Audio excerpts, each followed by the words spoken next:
सुनते थे तो भगवान से रिलेटेड, टीचिंग से रिलेटेड। लेकिन आजकल संगीत में हर जगह कूड़ा है। एंड कोई अगर स्टोरी भी सुनता है तो वो सब फिल्मी फिल्मी की स्टोरी सुनते हैं कि इस फिल्म में ये हुआ, इस फिल्म में ये हुआ। बट भागवत में क्या कहा गया है? भागवत में एग्जाम्पल दिया गया है कि दो टाइप के लोग होते हैं, एक होता है कौवा और दूसरा कौन होता है? परमहंसा। तो कौवा और परमहंस में क्या फर्क होता है? तो जो कौवे होते हैं वो हमेशा कहाँ बैठते हैं? जहाँ पे कोई लाश पड़ी हो, कूड़े में जाके बैठते हैं हमेशा। और जो परमहंसा होते हैं वो कहाँ बैठते हैं? साफ जल में। तो भागवत में इसका एग्जाम्पल आता है कि जो परमहंसाज होते हैं वो एसेंस को जानते हैं, और जो कौवे होते हैं वो पुरानी बातों को ही करते रहते हैं। तो आप सब परमहंसा हैं। आप सब भक्त प्रपात की पुस्तक पढ़ने के लिए यहाँ पे आए हैं, बाकी सब चीजों को छोड़कर। बाकी गली गली की बातें, क्रिकेट की बातें, पॉलिटिक्स को बात को सुन छोड़कर आप सभी इच्छुक है प्रपात का मैसेज को सुनने में। So you are all are paramhansas. So I am really really grateful and blessed कि मुझे आप सबका सानिध्य प्राप्त हो रहा है प्रपात की पुस्तक पढ़ने में। So we can start the today's reading.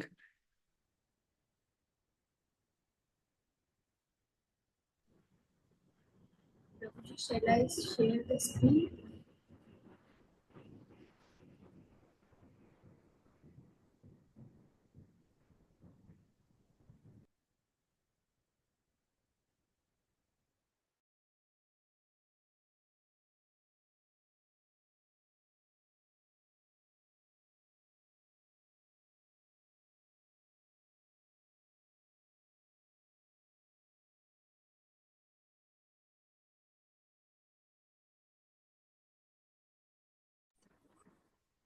Hare Krishna. Um, I think alphabetically we have done till G, right? Harsha Mataji, can you read? Harsha Gupta. One is Deepak Prabhu ji बहुत दिन बाद आए हैं, लाइक उनका रह भी गया। Deepak Prabhuji. Oh, हरे कृष्णा मती प्रभु जी चरण पे प्रणाम। Hare Krishna Mataji.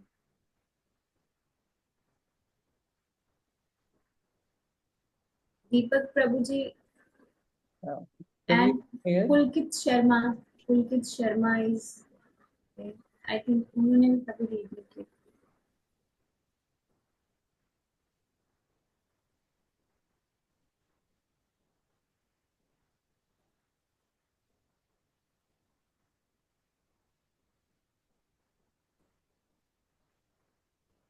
हमारा ये आदर्श भक्त कुछ पाठ हो गया था, सो हमारा हो गया था फ्रॉम बॉब।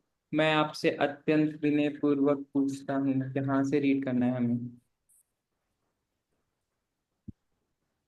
सुमित प्रभुजी भी read कर सकते हैं प्रभुजी। Hare Krishna.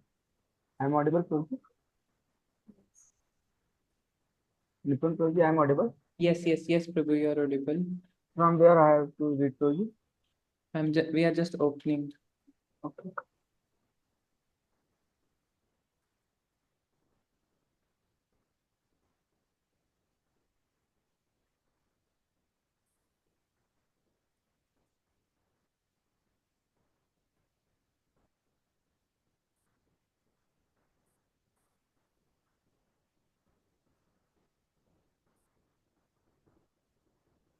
I think पीछे चला गया है।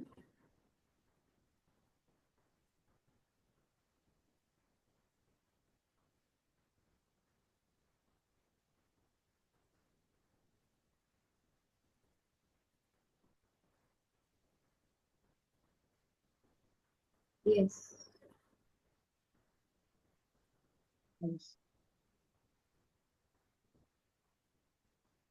सुमित प्रभु जी आप बॉब के डायलॉग्स पढ़ लेंगे और दीपक प्रभु जी श्रील प्रभुपाद के डायलॉग्स आप रीड कर लेंगे। Are you ready?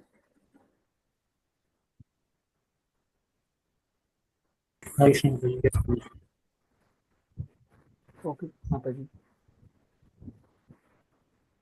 मैं शैला स्टार्ट होगी।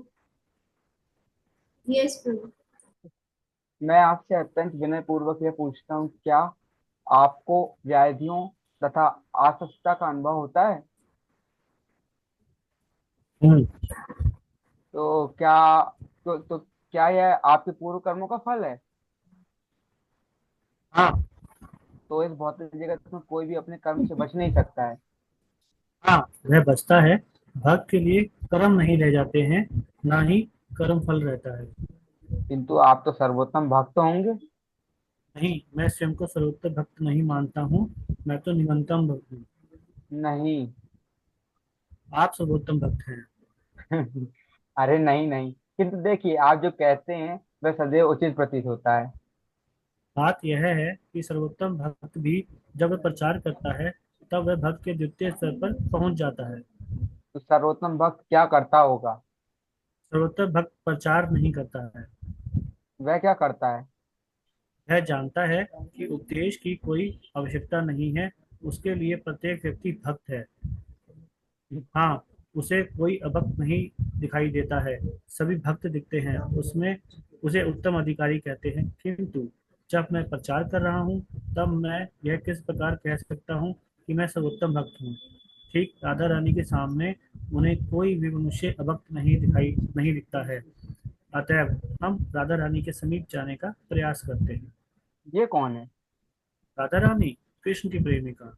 आ यदि कोई राधा रानी के समीप जाता है, तब वे श्री कृष्ण से उसकी संतुति करती हैं। यह सर्वोत्तम भक्त है। यह मुझसे भी श्रेष्ठतर है, तथा कृष्ण उसे अस्वीकार नहीं कर सकते। वही श्रेष्ठतम भक्त है। किंतु इसका अनुकरण करने करके यह नहीं कहना चाहिए कि मैं श्रेष्ठतम भक्त हो गया हूँ। ईश्वरे तदनेषु बालिशेषु दुश्चितसु च। एक द्वितीय श्रेणी के भक्त को प्रतीत होता है कि कुछ लोग भगवान के प्रति ईर्ष्या रखते हैं, किंतु उत्तम भक्त की दृष्टि में ऐसा नहीं है। उत्तम भक्त देखता है उस किसी को भी भगवान के प्रति ईर्ष्या नहीं है। प्रत्येक व्यक्ति मुझसे श्रेष्ठ है। श्री चैतन्य चैतामृत के लेखक कृष्णदास कविराज की भांति वह कहता है, मैं मल के कीड़े से भी निमंत्र कोटि का हूँ। ऐसा कौन कह रहा है? कृष्णदास कविराज श्री चैतन्य चैतामृत के लेखक, पुरुषेर करीब कीते मुनि ले लगिस्ट। वे दिखावा नहीं कर रहे हैं, उन्हें वैसी अनुभूति हो रही है। मैं निमंतक हूँ। प्रत्येक व्यक्ति श्रेष्ठतम है, किंतु मैं निमंतक हूँ। प्रत्येक व्यक्ति कृष्ण की सेवा में संलग्न है, मैं संलग्न नहीं हूँ। चैतन्य महाप्रभु ने कहा है, अरे मुझ में श्री कृष्ण के प्रति लेश मात्र की भक्ति नहीं है। मैं दिखावा करने के लिए होता हूँ। यदि मैं श्री कृष्ण का भक्त होता, तो बहुत समय पूर्व की मेरी मृत्यु हो चुकी होती। किंतु मैं जीवित हूँ। यही प्रमाण है कि मुझे श्री कृष्ण से प्रेम नहीं है। श्रेष्ठतम भक्त की यही दृष्टि है। वह कृष्ण के प्रेम में इतना मग्न होता है कि वह कहता है, अन्य सभी भक्त हैं, किंतु मैं जीवंत हूँ। अतएव मैं भगवान के दर्शन नहीं कर सकता हूँ। वही श्रेष्ठतम भक्त है। तो अतएव भक्त को प्रत्येक प्राणी के उद्धार के लिए कार्य करना चाहिए। हाँ, भक्त को श्रेष्ठतम भक्त का अनुकरण न करके एक प्रमाणिक आध्यात्मिक गुरु के निर्देशन में कार्य करना चाहिए। पूरे श्याम सुंदर। एक बार आपने कहा था कि कभी कभी आपके भक्तों के पाप कर्मों के कारण आपको व्याधि अथवा कष्ट का अनुभव होता है। क्या कभी कभी उस कारण भी रोग हो सकता है? देखिए, कृष्ण कहते हैं, अहम त्वाम सर्वोपयो मोक्षयामि मां शुचा। मैं तुम्हारा समस्त पापों से उद्धार कर दूंगा, भयभीत मत हो। अतः श्री कृष्ण इतने शक्तिमान हैं कि वे दूसरों के समस्त पापों को लेकर उन्हें तत्क्षण ठीक कर सकते हैं। किंतु जब एक जीव कृष्ण के प्रतिनिधि के रूप में कार्य करता है, तब वह भी अपने भक्तों के पापों का उत्तरदायित्व ले लेता है। अतएव गुरु बनना कोई सरल कार्य नहीं है। आप समझे? उसे समस्त विष लेकर उसे आत्मसात करना पड़ता है। अतएव कभी कभी वह श्री कृष्ण नहीं है, इसलिए कभी कभी कोई कठिनाई होती है। अतएव श्री चैतन्य महाप्रभु ने वर्जित किया है, बहुत अधिक शिष्य मत बनाओ। किंतु हमें कष्ट भी हो, तब भी प्रचार के लिए हमें अनेक शिष्य स्वीकार करने पड़ते हैं। यह एक तथ्य है। गुरु को अपने शिष्यों के समस्त पाप कर्मों का उत्तरदायित्व ग्रहण करना पड़ता है। अतः जब व्यक्ति समस्त पापों को ग्रहण करने में समर्थ न हो, अनेकों शिष्यों बनाना का संकटपूर्ण कार्य है। वांछा कल्पवृक्ष कृपा सिंधु पतितानां पावनेभ्यो वैष्णवेभ्यो नमो नमः। मैं भगवान के समस्त वैष्णव भक्तों को सादर प्रणाम करता हूँ। वे ठीक कल्पतरु की भांति हैं, जो प्रत्येक व्यक्ति की इच्छाओं की पूर्ति कर सकते हैं तथा वे पतित पद आत्माओं के प्रति सहानुभूति से परिपूर्ण हैं। आध्यात्मिक गुरु समस्त पतित आत्माओं का उत्तरदायित्व ग्रहण करते हैं। यह विचार बाइबल में भी मिलता है। ईसा मसीह ने लोगों के समस्त पापों के फलों को अंगीकार कर लिया तथा अपने जीवन की आहुति दे दी। एक आध्यात्मिक गुरु का यही उत्तरदायित्व है, क्योंकि कृष्ण है अतः अपाप विद है। उन पर पापों के फलों का प्रभाव नहीं होता है, किंतु जीव इतना शुद्ध होने के कारण कभी कभी उनसे प्रभावित हो जाता है। बड़ी अग्नि, छोटी अग्नि, यदि आप छोटी अग्नि में से कोई बड़ी वस्तु डाले तो संभवतः स्वयं अग्नि भी बुझ जाएगी, किंतु एक बड़ी अग्नि में आप कुछ भी डाल दें, अग्नि को कोई अंतर नहीं पड़ता है। बड़ी अग्नि कुछ भी भस्म कर सकती है। ईसा मसीह का कष्ट पाना उस प्रकार का था। उन्होंने सब लोगों के पापों के फलों को ग्रहण किया था, अतएव उन्होंने कष्ट उठाया। समझा समझा। बाइबल में यह लिखा है, उन्होंने कहा कि उन्होंने लोगों के समस्त पापों के फलों को ग्रहण करके अपने जीवन की आहुति दी, किंतु इन ईसाई लोगों ने इसे एक नियम बना लिया कि जब वे सब मुक्ताएं करें तब ईसा मसीह कष्ट उठाएं। वे इतने बड़े मूर्ख हैं कि उन्होंने ईसा मसीह से इस बात का अनुबंध करा लिया है कि वे समस्त पापों के फल ले लेंगे, जिससे कि वे स्वयं सभी प्रकार की मुक्ताएं करते रह सकें। यह उनका धर्म है। ईसा मसीह इतने उदार थे कि उन्होंने उनके समस्त पाप कर्मों के लिए कष्ट उठाया, किंतु इस तथ्य ने उन्हें इन पाप कर्मों को समाप्त करने के लिए प्रेरित नहीं किया। उन्हें इतनी बुद्धि नहीं आई है। वे इससे बड़ी सरलता से स्वीकार करते हैं, प्रभु ईसा मसीह को कष्ट उठाने दो तथा हम सब प्रकार की मुक्ताएं करेंगे। क्या ऐसा नहीं है? ऐसा ही है। उन्हें लज्जा आनी चाहिए थी। प्रभु ईसा मसीह ने हमारे लिए कष्ट उठाया, किंतु हम पाप कर्म करते ही जा रहे हैं। उन्होंने प्रत्येक व्यक्ति को कहा था, तुम हत्या मत करो, किंतु वे यह सोचकर कि ईसा मसीह हमें क्षमा कर देंगे और समस्त पापों के फल ग्रहण कर लेंगे, हत्या करते जा रहे हैं। यह क्रम चलता जा रहा है। हमें अत्यंत सावधान रहना चाहिए। मेरे पाप कर्मों के लिए मेरे गुरु को कष्ट होगा, अतः मैं देश मात्र में पाप नहीं करूंगा। शिष्य का यही कर्तव्य है। दीक्षा के उपरांत समस्त पापों के फल समाप्त हो जाते हैं। अब यदि वह पुनः पाप कर्म करता है तब उसके गुरु को कष्ट भोगना पड़ता है। शिष्य को सहानुभूतिपूर्ण होना चाहिए तथा यह विचार करना चाहिए, मेरे पाप कर्मों के लिए मेरे आध्यात्मिक गुरु कष्ट भोगेंगे। यदि आध्यात्मिक गुरु पर किसी व्याधि का प्रकोप होता है तब वह अन्य लोगों के पाप कर्मों के कारण होता है। अतः निषेधाज्ञा है कि अधिक शिष्य मत बनाओ, किंतु हम ऐसा करते हैं क्योंकि हम प्रचार कार्य कर रहे हैं। कोई बात नहीं, कष्ट होता है तो हो, फिर भी हम उन्हें स्वीकार करेंगे। अतः आपका प्रश्न था, जब मुझे कष्ट होता है तब वह मेरे विगत पाप कर्मों के कारण होता है। यही प्रश्न था ना।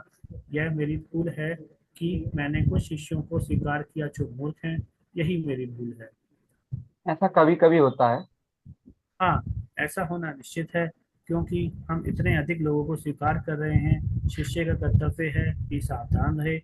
मेरे आध्यात्मिक गुरु ने मेरी रक्षा की है, मुझे पुनः उनको कष्ट में नहीं डालना चाहिए।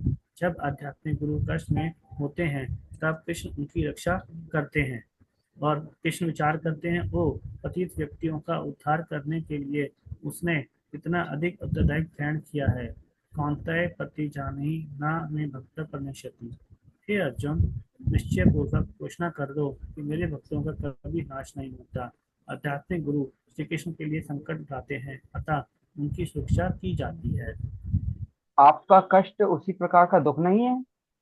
नहीं, यह कर्म के कारण नहीं है, इसलिए कभी कभी दुख होता है, जिससे कि शिष्यों को ज्ञात हो सके हमारे पाप कर्मों के कारण हमारे आध्यात्मिक गुरु को कष्ट हो रहा है। आप अभी अत्यंत स्वस्थ प्रतीत होते हैं। मैं सदैव स्वस्थ रहता हूँ। अभिप्राय यह है कि जब मैं जब कष्ट होता भी है तब मुझे ज्ञात होता है कि श्री कृष्ण मेरी रक्षा करेंगे, किंतु यह कष्ट मेरे पाप कर्मों के कारण नहीं है। किंतु हम किंतु हम कहें कि मैं जिस नगर में रहता हूँ वहां उबला हुआ जल पीता हूँ, क्योंकि कहीं के जल में रोगाणु होता है। यदि मैं इतना अच्छा रहूं कि मुझे व्याधि ही ना हो, मैं उबला हुआ जल क्यों पीऊं? तब मैं कोई भी जल पी सकता हूँ, तथा यदि मैं अनुचित कार्य कर रहा हूँगा तब मुझे रोग होगा ही। जब तक आप इस भौतिक जगत में रह रहे हैं, आप भौतिक नियमों की उपेक्षा नहीं कर सकते। मान लीजिए कि आप वन में जाएं और वहां एक चीता हो। यह ज्ञात है कि वह आप पर आक्रमण करेगा, फिर भी आप स्वेच्छा से वहां जाकर उसका शिकार क्यों बने? ऐसा नहीं है कि भौतिक शरीर में रहते हुए भक्त को अपने शरीर को संकट में नहीं डालना चाहिए। यह भौतिक नियमों की चुनौती नहीं है। मैं भक्त बन गया हूँ, मैं प्रत्येक वस्तु को चुनौती देता हूँ, यह मूर्खता है। अनासक्तया विषयान् यथा रमते निर्बंध कृष्ण संबंधे युक्तम वैराग्यमुच्यते। भक्त को परामर्श दिया जाता है कि वह अनासक्त रहकर जीवन की आवश्यकताओं को स्वीकार करे। वह उबला हुआ जल ग्रहण करेगा, किंतु यदि उबला हुआ जल उपलब्ध ना हो तब इसका अर्थ है कि वह जल नहीं पिएगा। यदि वह उपलब्ध नहीं है तब वह साधारण जल पिएगा।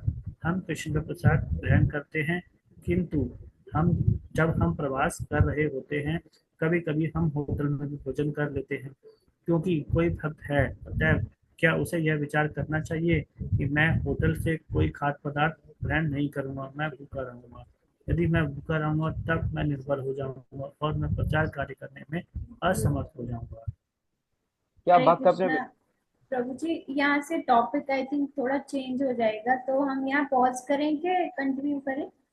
जी माता जी भी, लेकिन यस चेंज हो रहा है इधर। अब तो हरे कृष्णा। सो आज प्रभात जी ने जहाँ से स्टार्ट करा, जो क्वेश्चन से स्टार्ट हुआ था, कि बॉब पूछ रहे थे प्रभात जी से कि क्या आपको भी बीमारी का अनुभव होता है, दुर्बलता या कोई बीमारी या अस्वस्थता? तो प्रभात जी बोल रहे हैं कि हाँ होता है। तो सबसे पहले कुछ लोगों के मन में ये डाउट रहता है कि अब तो हमने माला स्टार्ट कर दिया है, अब हमें क्यों दुख आ रहा है?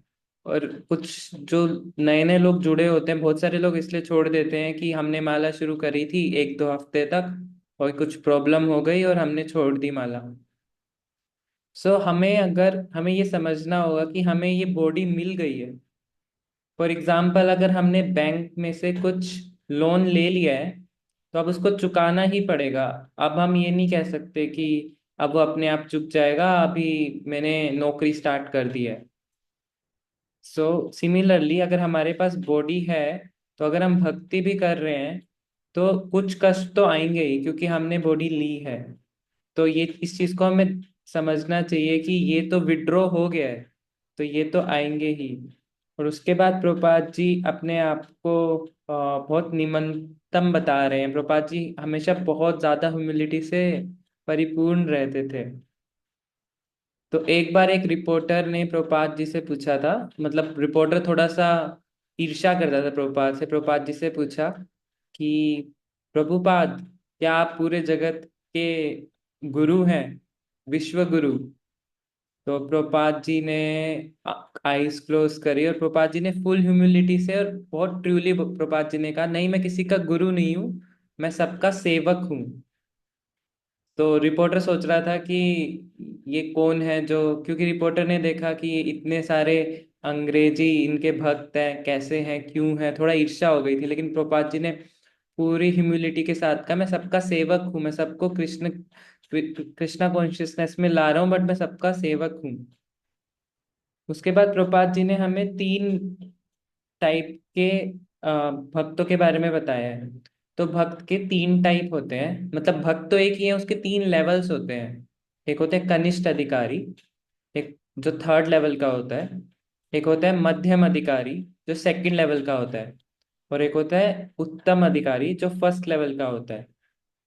तो जो स्टार्टिंग में भक्ति करते हैं सब कनिष्ठ अधिकारी में आते हैं। तो कनिष्ठ अधिकारी की डेफिनेशन क्या होती है? तीन चार डेफिनेशन है, तो एक डेफिनेशन देखते हैं।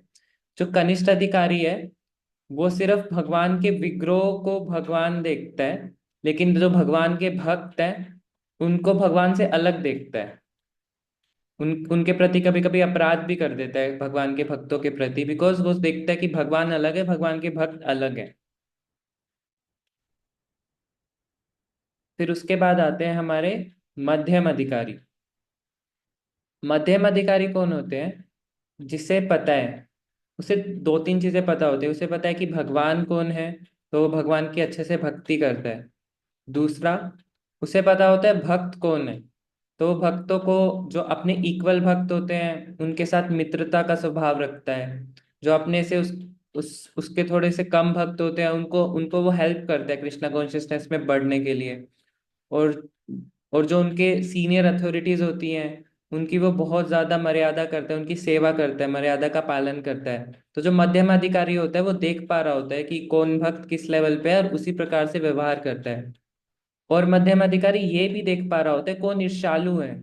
जैसे कभी कभी अगर हम भक्ति कर रहे होते हैं, कुछ लोग बोलते हैं ये क्या माला कर रहे हो, तो मध्यम अधिकारी भाप लेता है कि ईर्ष्यालु है, इसके सामने कुछ मुझे दिखाना नहीं है, अदरवाइज ये अपराध करेगा, कुछ बोलेगा कृष्णा के अगेंस्ट। तो ये मध्यम अधिकारी के लोग होते हैं। और एक होता है उच्चतम अधिकारी, जो टॉप मोस्ट होता है। वो सबको कृष्ण का सेवक समझता है और अपने आप को समझता है कि मैं तो भक्ति करता ही नहीं हूँ, और सबको कृष्ण का सेवक मानता है। तो इनमें से कौन से भक्त हैं जो प्रचार कार्य कर सकता है? क्वालिटीज हमने डिस्कस करी।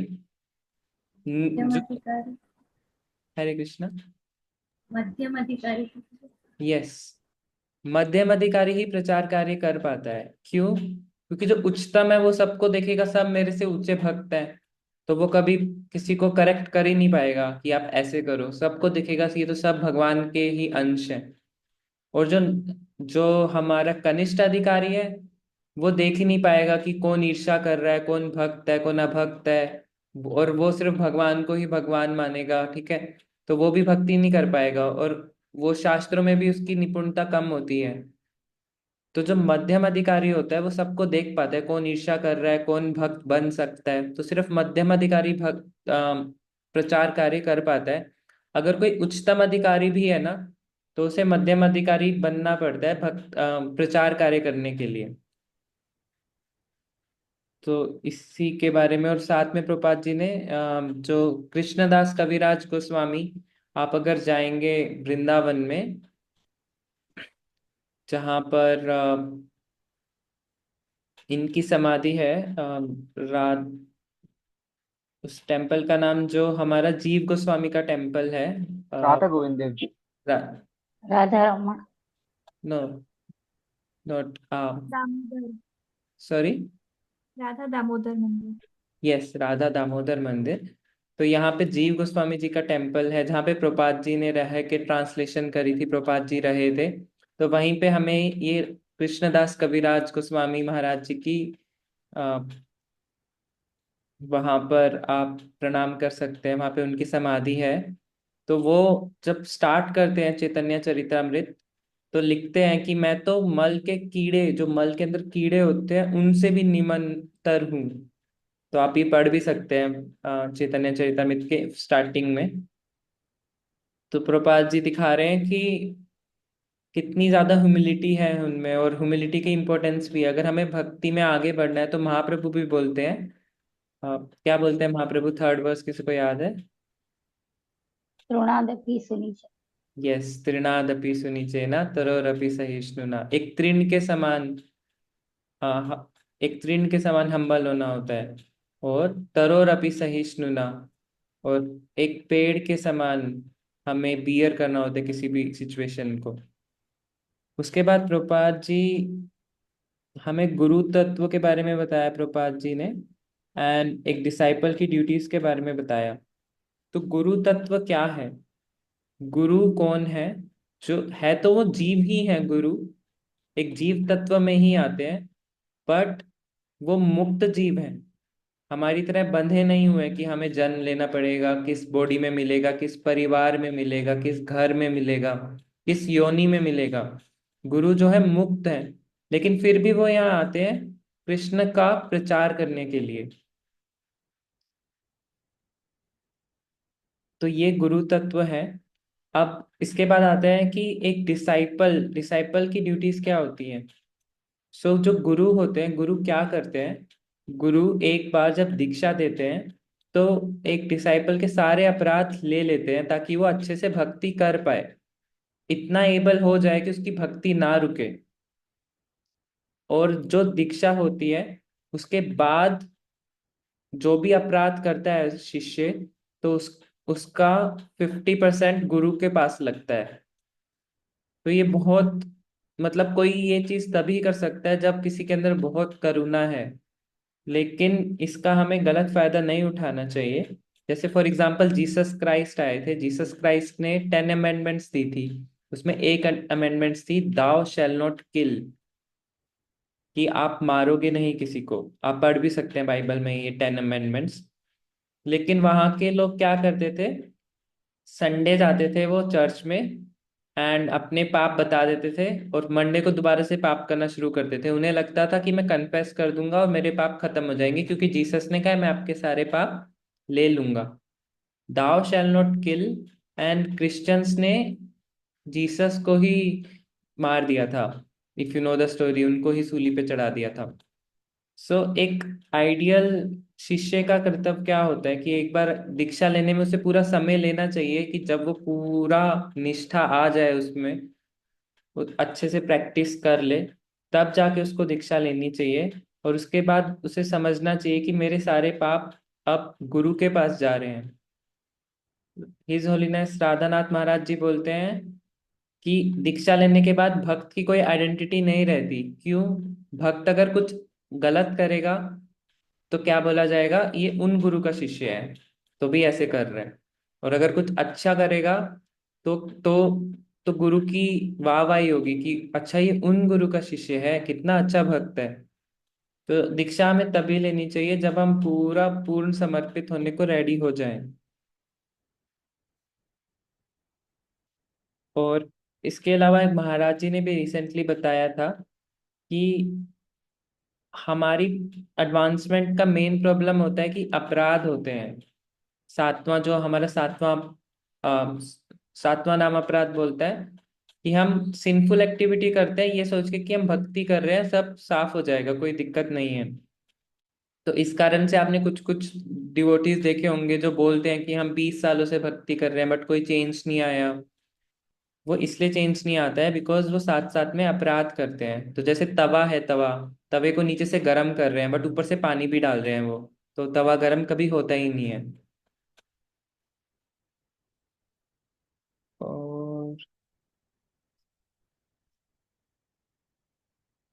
और साथ में लास्ट में प्रपात जी, जो महाराज जी भी कई बार बताते हैं कि अगर हमें बॉडी मिल गई है तो हमें उस बॉडी का बहुत अच्छे से केयर करनी चाहिए। जैसे प्रपात जी बता रहे हैं, भौतिक नियमों की उपेक्षा नहीं करनी चाहिए। इसका मतलब है कि अगर ठंडी आई है तो हमें अच्छे से स्वेटर पहन के जाना चाहिए। हमें बॉडी की रक्षा करनी है, बिकॉज ये बॉडी हमें कृष्णा ने दी है।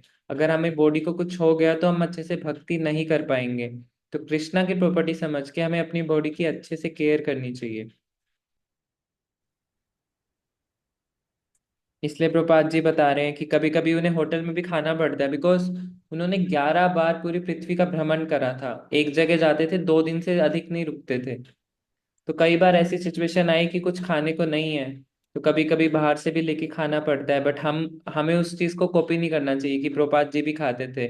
हमें जितनी व्यवस्था हो सके उतना प्रसाद ही लेना चाहिए। अब अगर बहुत रेयर सिचुएशन है तो हमें अपने मेंटर की गाइड लेनी चाहिए कि मैं इस सिचुएशन में हूँ, क्या मैं ये ले सकता हूँ। और एक चीज का तो ध्यान रखना चाहिए कि प्याज लहसुन को हमेशा अवॉइड करना चाहिए।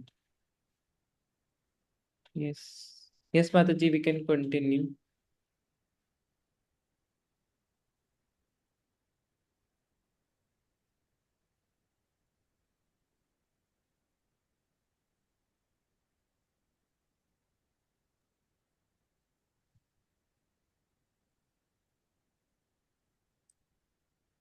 बॉब, क्या भक्त अपने विशिष्ट व्यक्तित्व को खो देता है?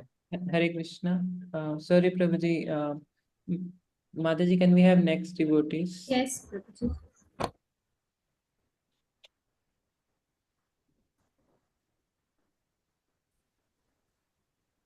दिव्या माता जी, हरे Krishna.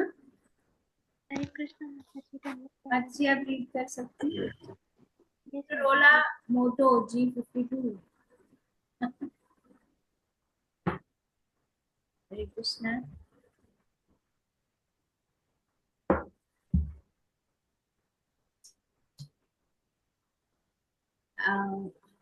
Join. Who is the second one, माता जी?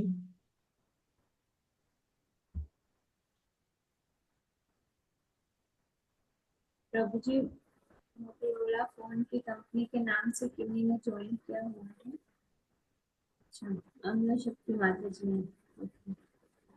माता जी आप कर सकते, आपने रीड करा था माता जी? मैंने किया था माता जी। ठीक है, फिर सम्मान है इसका। हेमा माता जी। हरे कृष्ण।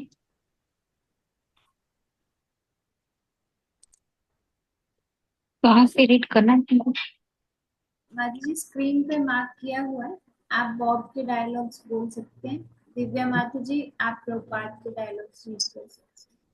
हरे कृष्ण। क्या भक्त अपने विशिष्ट व्यक्तित्व को खो देता है? नहीं Krishna, am I audible ma'am माता जी? यस माता जी, आप थोड़ा सा लाउडर अगर बोल सकते हैं तो। ओके माता जी। नहीं, कृष्ण को प्रसन्न करने के लिए वह पूरे विशिष्ट व्यक्तित्व का स्वामी है। कृष्ण कहते हैं तुम मेरी शरण में आओ, अतः वह स्वेच्छा पूर्वक शरण में आता है। ऐसा नहीं है कि उसने अपने विशिष्ट व्यक्तित्व को खो दिया है, वह अपना विशिष्ट व्यक्तित्व बनाए रखता है। ठीक अर्जुन की भांति अपने विशिष्ट व्यक्तित्व के कारण वे प्रारंभ में युद्ध करने से विमुख हो रहे थे, किंतु जब उन्होंने कृष्ण को आध्यात्मिक गुरु स्वीकार किया तब वे शिष्य बन गए। तत्पश्चात कृष्ण ने जो भी आज्ञा दी उन्होंने उसे स्वीकार किया। इसका अर्थ यह नहीं है कि उन्होंने अपना विशिष्ट व्यक्तित्व खो दिया, उन्होंने स्वेच्छा पूर्वक स्वीकार किया। कृष्ण जो कहेंगे मैं वह करूंगा। मेरे समस्त शिष्यों के समान उन्होंने अपने विशिष्ट व्यक्तित्व को खोया नहीं है, अपितु उन्होंने अपने व्यक्तित्व को समर्पित कर दिया है। यह आवश्यक है। उदाहरण के लिए मान लीजिए कि कोई व्यक्ति संभोग नहीं करता है। इसका तात्पर्य यह नहीं है कि वह नपुंसक हो गया है। यदि यदि उसकी इच्छा हो तो वह हजारों बार संभोग कर सकता है, किंतु उसने स्वेच्छा से उसका त्याग किया है। परम दृष्ट्वा निवर्तते, उसकी अभिरुचि उच्चतर कोटि की है। कभी कभी हम उपवास करते हैं, किंतु उसका अर्थ यह नहीं है कि हम रोगग्रस्त हैं। हम स्वेच्छा से उपवास करते हैं। इसका अर्थ यह नहीं है कि मैं भूखा नहीं हूँ अथवा मैं खा नहीं सकता हूँ, किंतु हम स्वेच्छा से उपवास करते हैं। क्या शरणागत भक्त अपनी व्यक्तिगत रुचियां रख सकता है? हाँ, पूर्ण रूप से। विभिन्न वस्तुओं के प्रति रुचि? हम्म, क्या वह अपनी व्यक्तिगत रुचियां व अरुचियां रखता है? हाँ हाँ, वह प्रत्येक वस्तु रखता है, किंतु वह कृष्ण को प्राथमिकता देता है। मान लीजिए कि मुझे यह रुचिकर लगता है, किंतु कृष्ण कहते हैं नहीं, तुम इसका उपयोग नहीं कर सकते हो, तब मैं इसका उपयोग नहीं करूंगा। ऐसा कृष्ण के लिए है। कृष्ण सकारात्मक रूप से कहते हैं मुझे ये वस्तुएं रुचिकर लगती है, अतः हमें कृष्ण को वही वस्तु अर्पित करनी है जो उनको रुचिकर है, और तत्पश्चात हम प्रसाद ग्रहण करेंगे। कृष्ण को राधा रानी प्रिय हैं, अतएव समस्त गोपिकाएं राधा रानी को कृष्ण की ओर धकेल रही हैं। कृष्ण को यही गोपी प्रिय है, ठीक है, इसे उनके समीप भेज दो। यही कृष्ण भावनामृत है। अपने इंद्रियों को नहीं अपितु कृष्ण की इंद्रियों को संतुष्ट करना है।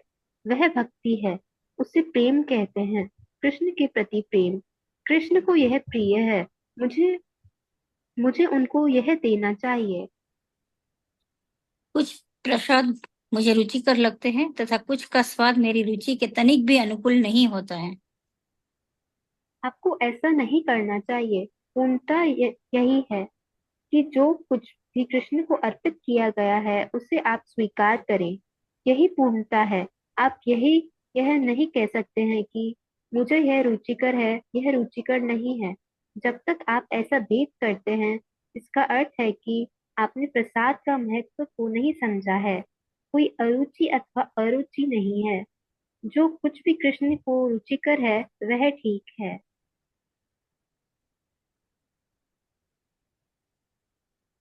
हाँ, किंतु मान लीजिए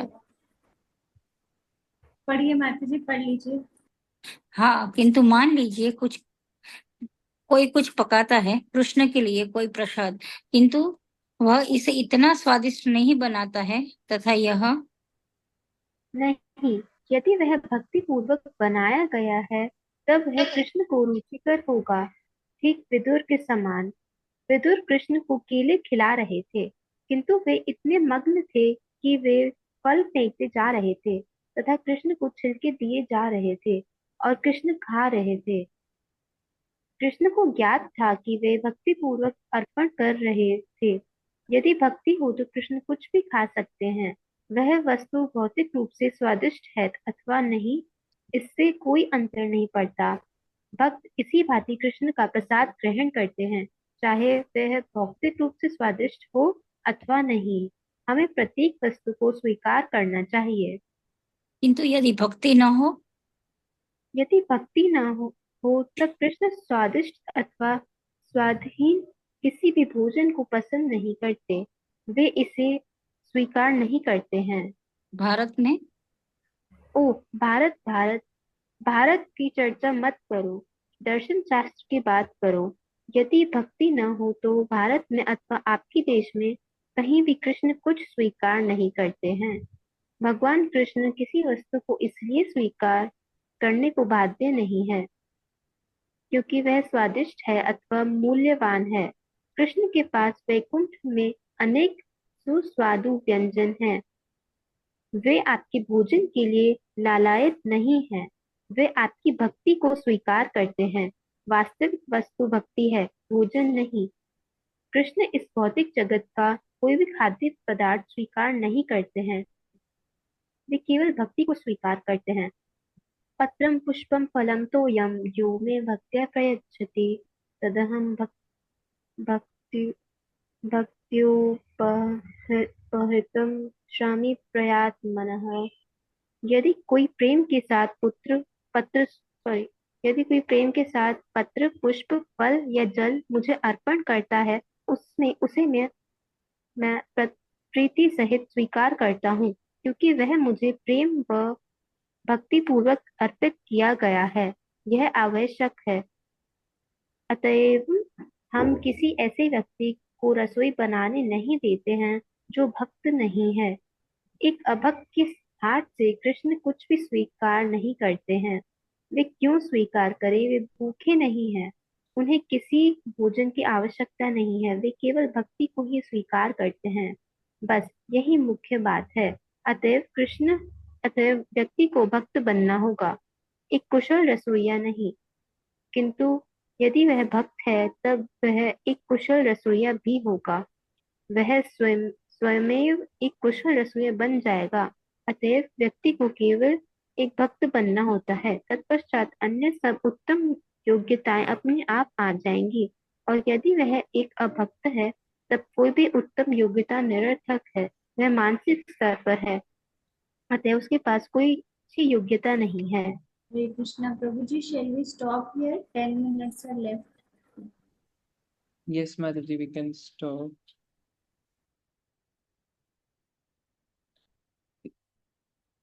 तो अभी की रीडिंग में प्रभुपाद जी बता बोब ने प्रश्न पूछा था कि क्या कोई भक्त अपनी इंडिविजुअलिटी खो देता है, यानी कि एक व्यक्तित्व है सबका, क्या वो जब भगवान की भक्ति करता है तो क्या वो खुद उसकी एग्जिस्टेंस खत्म ही हो जाती है? जैसे कुछ लोग सोचते हैं ना कि हम भगवान में जाके मिल जाएंगे। तो प्रभुपाद जी बता रहे हैं नहीं, वो अपनी इंडिविजुअलिटी नहीं खोता, परंतु वो भगवान की सेवा के लिए अपनी अन्य जो उसके मन में इच्छाएं हैं उसका त्याग कर देता है, लेकिन वो स्वेच्छा से करता है। स्वेच्छा मतलब खुद की इच्छा से। फॉर एग्जाम्पल, अगर कोई लड़का गन से किसी लड़की को कहे कि तुम मेरे से प्रेम करो, तो क्या वो प्रेम कहलाएगा? नहीं, जबरदस्ती हो रहा है। तो भगवान को पता है कि प्रेम जबरदस्ती नहीं होता, प्रेम स्वेच्छा से होता है, अपनी इच्छा से होता है। तो भगवान किसी पे थोपते नहीं है कि आपको मेरी भक्ति करनी ही है। भगवान देखते हैं कि कौन मेरी ओर बढ़ रहा है, भगवान उसकी हेल्प करते हैं। यही है एक प्रेम और एक जबरदस्ती में अंतर। उसके बाद भक्त की एक क्वालिटी बताई प्रभुपाद जी ने कि वो फिर वही चीज करता है जो कृष्ण को पसंद है। तो ये नेक्टर ऑफ इंस्ट्रक्शन में भी आता है, अनुकूलस्य संकल्पा प्रतिकूलस्य वर्जनम। कि जो अनुकूल है उसका वो संकल्प लेता है, और जो प्रतिकूल है यानी कि जो फेवरेबल नहीं है उसको वर्जित करता है, वो वर्जनम। इस इसके बाद बोब ने प्रश्न पूछा था कि मेरे को कुछ प्रसाद तो अच्छे लगते हैं, कुछ आइटम्स, और कुछ अच्छा नहीं लगता। जैसे जैसे कुछ लोगों को कुछ अच्छा घर में प्रसाद बना है तो पसंद आएगा, बट कुछ हरी सब्जी कुछ बन गया तो हो सकता है पसंद नहीं आए। तो प्रपात जी कह रहे हैं कि नहीं, जो भी कृष्ण को ऑफर हो गया है भक्त उसको चाव से लेता है। और सिर्फ प्रसाद में नहीं, जैसे हमारे जीवन में कभी सुख आते हैं भक्ति करते करते, तो वो भी भक्त एक्सेप्ट करता है और उसमें ज्यादा हैप्पी नहीं हो जाता, ठीक है, उसे भक्ति उसकी चलती रहती है, क्योंकि मेन चीज है भक्ति। और अगर कभी दुख भी आते हैं तब भी उसकी भक्ति नहीं छूटती है। यही एक भक्त का लक्षण होता है कि चाहे दुख आए चाहे सुख, सुख में ना ज्यादा प्रफुल्लित हो जाएगा कि धन आ गया या बहुत ज्यादा सफलता आ गई, या फिर दुख आ गया तो बहुत ज्यादा डिप्रेस नहीं होगा, उसकी भक्ति चलती रहेगी। यही एक भक्त का लक्षण होता है कि वो वैरागी होता है, उसे अटैचमेंट नहीं होती किसी भी चीज से। और यही भक्ति का सार है। और उसके बाद प्रभुपाद जी बता रहे हैं कि भगवान भावग्राही है। वो ये नहीं देखते कि हमने कुछ भगवान की सेवा करी तो उसमें कोई त्रुटि हो गई, गलती हो गई, या फिर कोई हम श्लोक भूल गए, या फिर हम कभी भगवान के लिए अच्छा कीर्तन नहीं कर पाए, तो भगवान नहीं देखते। भगवान क्या देखते हैं? भगवान भाव देखते हैं, हम किस भाव से भगवान की भक्ति कर रहे हैं। और भगवान तो डिक्लेयर कर दिए हैं। जस्ट पत्रम पुष्पम फलम तोयम से पहले वाला जो वर्स है हमारा, उसमें भगवान बताते हैं कि जो देवताओं की पूजा करता है वो देवों के पास जाता है, जो भूतों की पूजा करता है वो भूतों के पास जाता है, और जो पितरों की पूजा करता है वो पितरों के पास। और कहते हैं जो मेरी पूजा करता है वो मेरे पास आता है। तो नेक्स्ट वर्स में क्या बता रहे हैं भगवान? मेरी पूजा करनी कैसे है? तो भगवान ने बहुत सिंपल सॉल्यूशन बताया कि पत्रम पुष्पम फलम तोयम, कि आप मेरे को बस छोटी छोटी चीजें ऑफर करो, उसी में मैं खुश हो जाऊंगा। छोटी छोटी मतलब जो भी आपके जीवन में आपके लिए इजी है। फॉर एग्जाम्पल, अगर आप बहुत अमीर व्यक्ति हैं तो हो सकता है भगवान के लिए अच्छे से भगवान की सेवा कर पाएंगे अलग अलग आइटम्स के साथ। लेकिन अगर आप एक मीडियम क्लास है तो हो सकता है जो भी आपके घर में जो भी फैसिलिटी है वैसे आप सेवा करो, भगवान will be happy. Next verse में बता रहे हैं भगवान, यत करोषि यजश्नासी, आप जो भी करो भगवान को अर्पण करो। तो यही भक्ति है। हमें कुछ बड़ा नहीं करना, किसी को दिखाना नहीं है, बस हमें भगवान से रिलेशन बनाना है। फॉर एग्जाम्पल, लेट से कि हमारे घर में कोई पहली बार व्यक्ति आता है, और अगर हमने उसको ऑफर कर दिया लंच या डिनर, तो कितना अच्छा संबंध हो जाएगा वो व्यक्ति के साथ हमारा। तो भगवान भगवान खुद चाहते हैं कि हमारा रिलेशन अच्छा हो, क्योंकि भगवान ही हैं जो हमारे सबसे ज्यादा प्रिय हैं, जिन्हें हम भूल गए हैं। तो भगवान रिलेशन अच्छा करना चाहते हैं, बट हमें बस अपनी साइड से थोड़ा सा एफर्ट करना है। हम थोड़ा सा करेंगे, भगवान 10 टाइम ज्यादा ही करेंगे। उसके बाद प्रभुपाद जी बता रहे हैं कि ऐसा नहीं है कि कोई रसोइया अगर उसमें उसको पकाना नहीं आता तो वो भगवान को ऑफर नहीं कर देता, बट लास्ट में ये भी बता रहे हैं कि उसके अंदर अपने आप क्वालिटीज आने लगती हैं। फॉर एग्जाम्पल, एक प्रभुपाद जी की शिष्या थी यमुना माता जी। वो यमुना माता जी कनाडा से थी, एंड उनको कुकिंग के बारे में, क्योंकि वेस्टर्न यूएस अमेरिका में तो कुछ होता नहीं है कुकिंग, उनके लिए तो ब्रेड पर बर्गर पिज्जा यही होता है। तो जो इंडिया, उनको जो ट्रेनिंग मिली थी प्रभुपाद जी से मिली थी। सारे स्पाइसेस प्रभुपाद जी ने उनको इंट्रोड्यूस किया था कि ये जीरा होता है, ये अजवाइन होता है। और आज भी अगर आप देखेंगे, अभी इंडिया में सबसे अच्छी कुकिंग बुक और सबसे ज्यादा प्रिसाइज और सबसे ज्यादा डिटेल्ड, मतलब इतनी मोटी बुक है वो जो यमुना माता जी ने लिखी थी। अभी उनका फिजिकल प्रेजेंस नहीं है, वो शरीर छोड़ चुकी है, बट जितना अच्छे से उन्होंने इंडियन कुकिंग के बारे में रिसर्च करके बुक लिखी है, उतना किसी इंडिया में भी नहीं है। तो जो भगवान की भक्ति करता है, सेवा करता है, भगवान उसे अपने आप सारे गुण देते हैं, चाहे वो शुरुआत में उस भक्त में हो चाहे ना हो। अम, तो अभी समय भी हो गया है, वी हैव जस्ट 2 मिनट्स।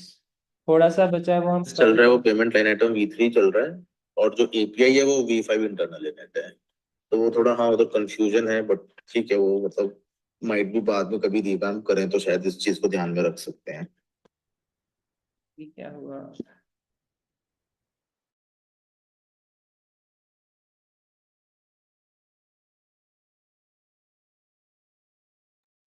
पता नहीं कहाँ से ये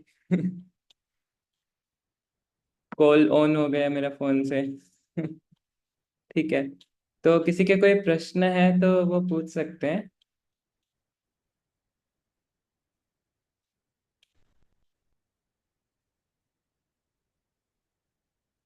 ठीक है, कल स्टार्टिंग में we will take a Hare revision. Krishna. Hare Hare Krishna. Krishna. Yes Prabhu ji. जहाँ अब एक प्रभु जी, छोटा एक कर साथ देते के बारे में, हाँ, 1 ही मिनट का क्वेश्चन हैं। यस है, प्रभु एक जी, ही मिनट आपका लूंगा। प्रश्न लेंगे हम, छोटा